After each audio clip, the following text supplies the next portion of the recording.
Hi guys! In today's video, itutur namin kayo sa accommodation namin sa Makati. Dalawang kwarto para sa couples room. Ito isang kwarto sa katrabaho namin. Kaya ate naman para sa amin. Amin dalawa yan. Wala sila ngayon eh, kaya kasensya na sa kagat, ganito. Dito kami kasabay sa loob kasi wala sampayan sa labas. Ito yung aming window. Tuwing umaga, yung nakikita namin. Ayan.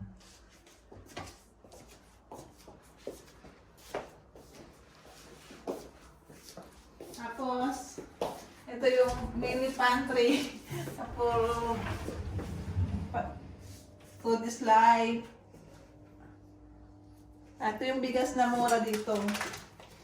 Sa halagang 1.99, minsan sale pa. Nakakabili ka na ng 1 kilo nito. Kaya, hindi ako mamaya. Tapos, ito yung lutuan. Labahan. Tapos, nalibiling oven. Tapos, ito naman yung rep namin, dalawa. Para sa aming maluto. Ayan.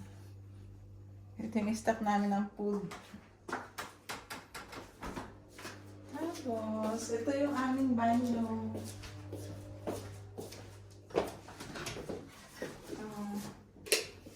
Ganyan.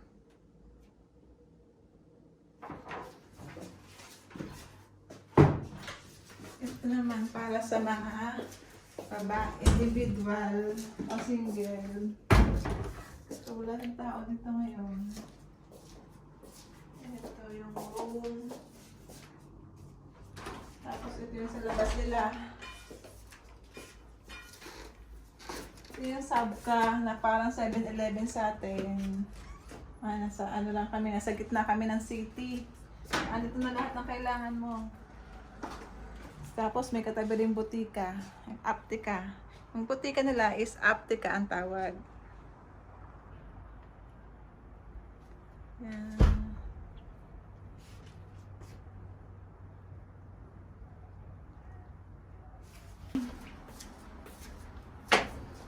Yan.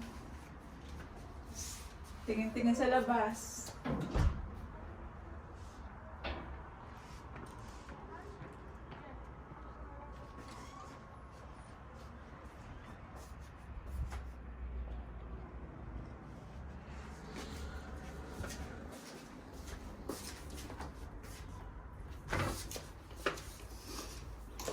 Ito yung kainan sa loob ng kwarto.